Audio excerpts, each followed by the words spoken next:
गुरु गोरखनाथ जी के भक्तों को करोड़ों करोड़ों बार प्रणाम। बोलिए जय गुरु गोरखनाथ जी, जय गुरु गोरखनाथ जी, जय गुरु गोरखनाथ जी। हे गुरु गोरखनाथ जी के भक्तों, आज हम गुरु गोरख पुराण के 5वें भाग का आरंभ करने जा रहे हैं, जिसमें आपका अध्याय शुरू होता है सेतुबंध रामेश्वर से, जहाँ पर कि मच्छिंद्र नाथ जी हनुमान जी को नमस्कार करके हिंगलाज देवी के दर्शनों को चले जाते हैं। वहाँ ज्वाला देवी भगवती, जहाँ पर अदीप्त आदि शक्तियाँ हैं। मच्छिंद्र नाथ जी वहाँ पहुँचे। जब मच्छिंद्र नाथ जी देवी के द्वार पर पहुँचे, तब दर्शनों को वो दरवाजे पर खड़े हो जाते हैं और वहाँ पर प्रतापी अष्ट भैरव को खड़े हुए पाते हैं।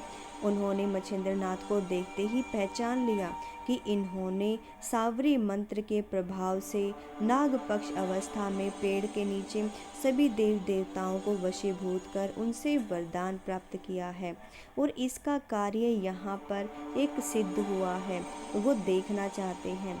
ऐसा विचार करके भैरवनाथ जी अपना भेष बदलकर एक सन्यासी बन जाते हैं और दरवाजे पर खड़े हो जाते हैं। मच्छिंद्र नाथ जी से बोलते हैं कि कहाँ जा रहे हो।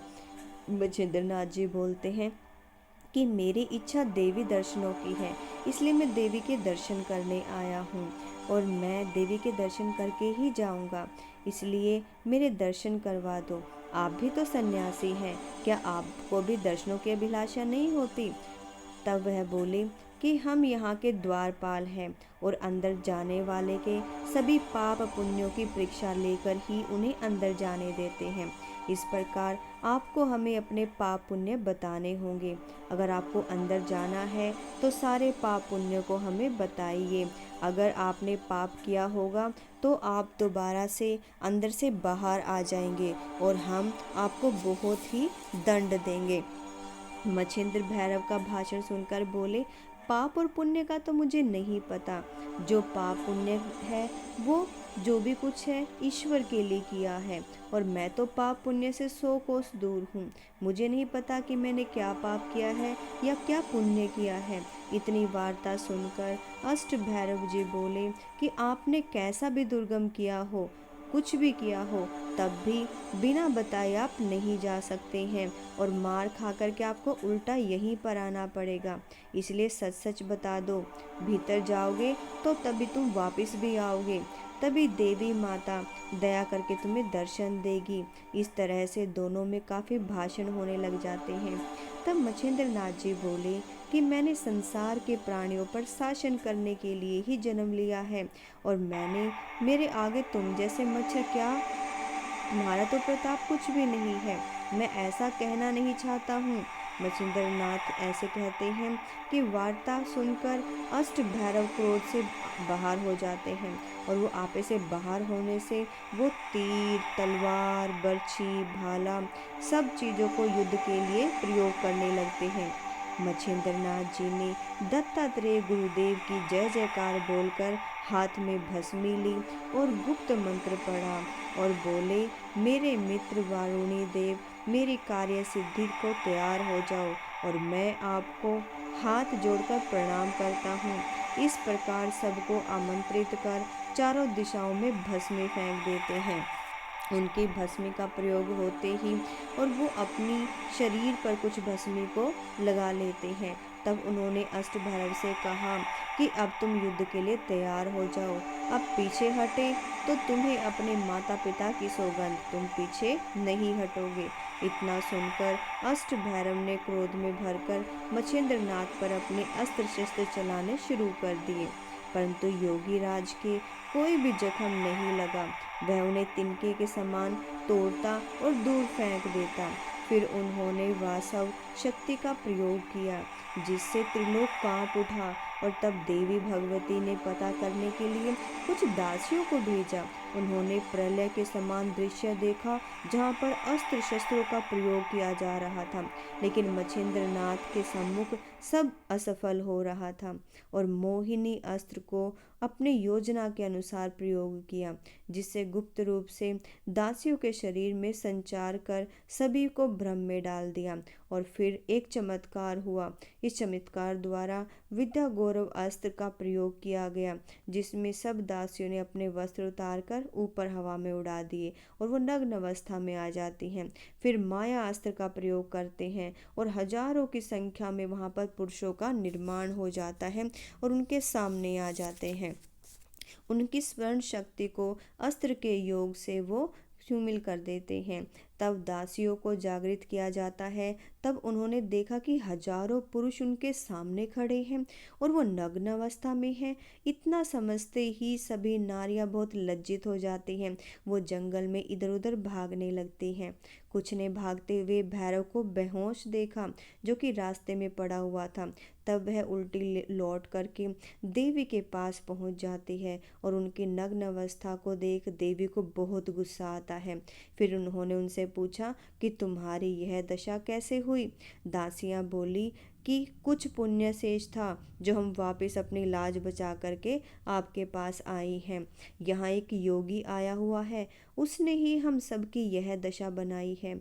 उसी ने भैरव को भी बेहोश किया है और आप भी जल्दी भागो, वरना आपकी भी वो ऐसी ही हालत बना देंगे। दासियां देवी को ये सब समझा ही रही थी। तभी सामने से एक योगी आते हुए दिखाई देते हैं। तब वह चिल्लाकर थर थर कांपने लगती है और वह उससे बदला लेना चाहती है। लेकिन अपनी अंतर्दृष्टि से जैसे ही देवी देखती है तो उसे ज्ञात हो जाता है कि ये तो कवि नारायण के अवतार गुरु मछेंद्र नाथ जी हैं, जो कि उनके सामने आ गए हैं। तब देवी जी ने अपनी दासियों को पहनने के लिए वस्त्र दिए और उनको संग लेकर के मछेंद्र नाथ के निकट पहुंच जाती है और कहती है कि बेटा, मैंने तुम्हें अपनी अंतर्दृष्टि से देख लिया है। तुम गोरखनाथ के गुरु मछेंद्र नाथ हो। और यह कहकर वो प्यार से उसके सिर पर हाथ फेरने लग जाती है और उसको अपने हृदय से लगा लेती है, अपनी गोद में बिठाती है। धन्य है तुम्हारे प्रताप जो तुम्हें यहाँ तक ले आए। और वो उससे तब उसे वार्तालाप शुरू कर देती है। तब वहाँ पर भैरव आ जाता है और देखने लगता है कि देवी मछेंद्र नाथ को लिए अपनी गोदी में बैठी है। तब अष्ट भैरव देवी ने मछेंद्र नाथ की तारीफ की और कहा कि नाग अश्वत्थ के वृक्ष के नीचे सभी देवी देवताओं ने उन्हें आशीर्वाद दिया है। और अष्ट भैरव की वार्ता सुनकर देवी मछेंद्र नाथ से कहती है कि बेटा, मुझे तुम्हारे पराक्रम देखने की बहुत इच्छा है। मैंने सुना है तुम पहाड़ को उड़ा देते हो और फिर उसको अपने स्थान पर रख देते हो। मुझे भी तुम्हारा ऐसा पराक्रम देखना है। देवी को इस प्रकार की याचना सुनकर वस्त्र का प्रयोग करके भस्मी पर्वत के ऊपर फेंक देते हैं और यहाँ पर मछेंद्र नाथ जी अपना सारा प्रताप उनको दिखाते हैं। उनका ऐसा प्रताप, ऐसा उज्जवल चेहरा देख करके, इतनी अच्छी उनकी विद्या को देख करके देवी बहुत खुश होती है। तब योगी राज ने वायु अस्त्र का प्रयोग किया और पहाड़ को उतार करके उसको दोबारा से अपनी ही जगह पर जमा दिया। योगी की करामात देखकर देवियों को संतोष हुआ और फिर देवी ने योगी को अपने स्थान पर ले जाकर के कहा कि तुम यहाँ पर रुक जाओ। यहाँ पर गुरु मछेंद्र नाथ जी 3 दिन तक रहते हैं और जाते समय देवी ने प्रसन्न होकर उन्हें दो अस्त्र यहाँ पर भेंट दिए, एक स्पर्धास्त्र और दूसरा भिन्नास्त्र, जो शस्त्र प्रसाद रूप में मछेंद्र नाथ योगी को यहाँ पर मिले, जिनको देख कर के वो बहुत प्रसन्न हो जाते हैं और देवी को नमस्कार कर वो यहाँ से चल पड़ते हैं। इसी के साथ ही बेताल की भी एक कथा यहाँ पर जुड़ी हुई है। हिंगलाज देवी के दर्शन करके मछेंद्र नाथ जैसे यहाँ पर चलते हैं तो 12 मल्हार नाम के वन में पहुँच जाते हैं। वहाँ के गांव में पहुँचकर मंदिर में शांति से सो जाते हैं। रात के दूसरे पहर में उन्हें एक जोरदार आवाज़ सुनाई देती है और बहुत सारी मशालें दिखाई देती हैं। यह देखकर मच्छिंद्रनाथ को लगा कि मुझ पर भूतों ने आक्रमण कर दिया है। तब मच्छिंद्रनाथ ने विचारा कि मुझे अपने करामात से इन भूतों को वश में करना है, और इस प्रकार का विचार करके योगी सर्पशास्त्र जो उसको देवी ने दिया था उस शस्त्र का प्रयोग कर देते हैं। ये सब भूतों को स्थिर कर देता है और सारे भूत पेड़ों के समान यहाँ पर स्थिर हो जाते हैं। वह अपने नित्य के अनुसार बेताल से मिलने जा रहे थे, पर बीच में ही अटक जाने के कारण बेताल से वो नहीं मिल पाते हैं। इधर बेताल ने विचारा कि उनके भूत अब तक वापस नहीं आए हैं। तब यहाँ पर बेताल ने उनका पता लगाने के लिए 5-7 और भूतों को उनके पास भेजा। तब वहाँ पर शर्मा नदी के किनारे आए और उन्होंने अपने जाति भाइयों की दुर्दशा देखी और उनसे बातचीत की। तब उन सभी भूतों ने उनको बताया कि एक सिद्ध योगी यहाँ पर आए हुए हैं और उनके प्रताप से ही उनकी यह हालत हुई है, उसी की करामात से उनकी यह हालत हो चुकी है। तब सब लोग पता लगाने लगते हैं कि वह तो सिद्ध योगी है। तब उन्होंने मच्छिंद्रनाथ को दूर से देखा और उनको ज्ञात हुआ कि ये सब तो इस योगी की करामात है जो इन सब भूतों की यह हालत हो गई है। फिर सोच विचार करके सभी भूत मच्छिंद्रनाथ जी के बारे में कुछ सोचने लगते हैं। अब वह भूत जो पहले आए थे वो सब तो वहीं पर स्थिर थे, लेकिन जो भी बाद में आए थे वो मच्छिंद्रनाथ जी के पास गए और हाथ जोड़कर उनसे प्रार्थना की कि स्वामी, हम भूतों की जाति पतित हैं और हमारे लिए हमारे साथियों को क्षमा कर दे। योगी राज ने पूछा कि यह भूत जो यहाँ पर अटके हैं उस समय तुम कहाँ थे, तुम कैसे बच गए? मैंने तो सभी भूतों को यहाँ पर लटका दिया था, तो तुम कहाँ से बच गए? इस पर भूत कहता है कि हमें तो बेताल ने भेजा है इन सब का पता लगाने के लिए कि वो कहाँ रह गए हैं। अब आप इनको छोड़ दें जिससे कि बेताल के पास जा कर के ये अपने कार्य को पूर्ण कर सके। मच्छिंद्रनाथ जी बोले, मैं तो इन्हें नहीं छोड़ूंगा। मुझे तो तुम्हारे बेताल की बहादुरी देखनी है कि वो कितना बहादुर है। मुझे भी तो पता चले कि वह कितना बहादुर है। मच्छिंद्रनाथ की वार्ता सुनकर भूत बेताल के पास पहुंच जाते हैं और पैरों पर सर रखकर बोलते हैं कि एक सिद्ध योगी यहाँ पर आ गए हैं और शर्भा नदी के किनारे सारे भूतों को मंत्र शक्ति से उन्होंने रोक दिया है और आपके साथ भी वो वैसा ही कुछ करना चाहते हैं। भूतों की आवाज़ सुन कर के, उनकी वार्ता सुनकर बेताल ने विश्व भर के सभी भूतों की फौज मंत्र शक्ति के द्वारा बुला ली और भूतों की फौज ने आकर बेताल के कदमों में अपने मस्तक को रख दिया। बेताल ने उन्हें सारी हकीकत समझाई और भूतों की अपनी फौज को लेकर शर्भा नदी के किनारे अस्त्र शस्त्रों के साथ वहां पर पहुंच जाते हैं और अपना कर्तव्य दिखाने लगते हैं।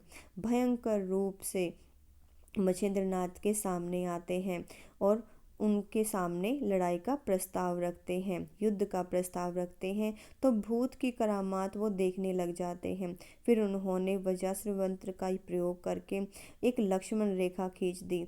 जो वज्र शक्ति का उन्होंने प्रयोग किया था उसको उन्होंने अपने मस्तक पर धारण किया और कोई भी भूत उनके निकट नहीं आ सके। उन भूतों ने पेड़ पहाड़ उखाड़ कर मच्छिंद्रनाथ पर फेंकने शुरू कर दिए, पर उनका तो बाल भी बाका नहीं हुआ। फिर भूतों ने भांति भांति के अस्त्र शस्त्रों का प्रयोग किया, लेकिन सब व्यर्थ हो गया। आखिरकार मच्छिंद्रनाथ को स्पर्शास्त्र शस्त्र को छोड़कर सब भूतों को जहाँ के तहाँ स्थिर कर दिया।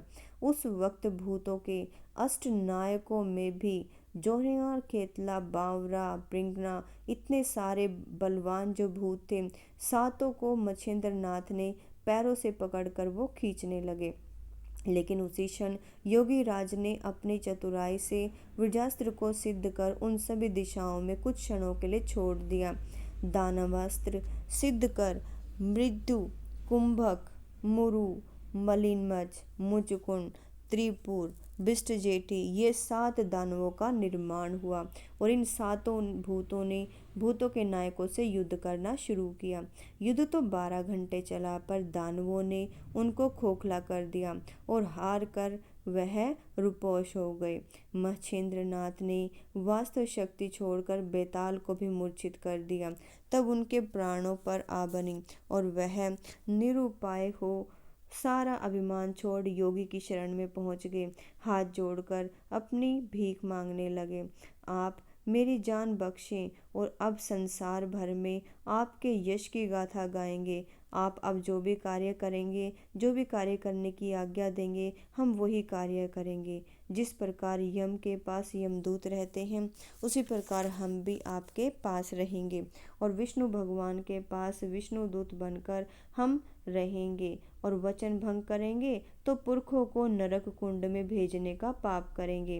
बेताल की ऐसी प्रार्थना सुनकर मच्छिंद्रनाथ जी बोले कि सावरी मंत्र विद्या पर मेरा अधिकार है, इसलिए जो मंत्र जिस तरह का है उसी तरह से जपने वालों की आज्ञा पर कार्य करोगे और सिद्धि होने पर मंत्र जपने वाले की सहायता करोगे। उसी तरह मंत्र जपने वाले का मंत्र सिद्ध होना चाहिए। मच्छिंद्रनाथ का वचन सब भूतों ने खुशी खुशी मान लिया। उसी तरह उनका भक्ष कौन सा फल है, यह उसी की भांति समझाया और मंत्रों की सिद्धता का वक्त ग्रहण लगने से समय बतलाया। मच्छिंद्रनाथ की सब शर्तें बेताल ने मान ली और प्रेरक अस्त्र की योजना कर उन्हें छोड़ दिया।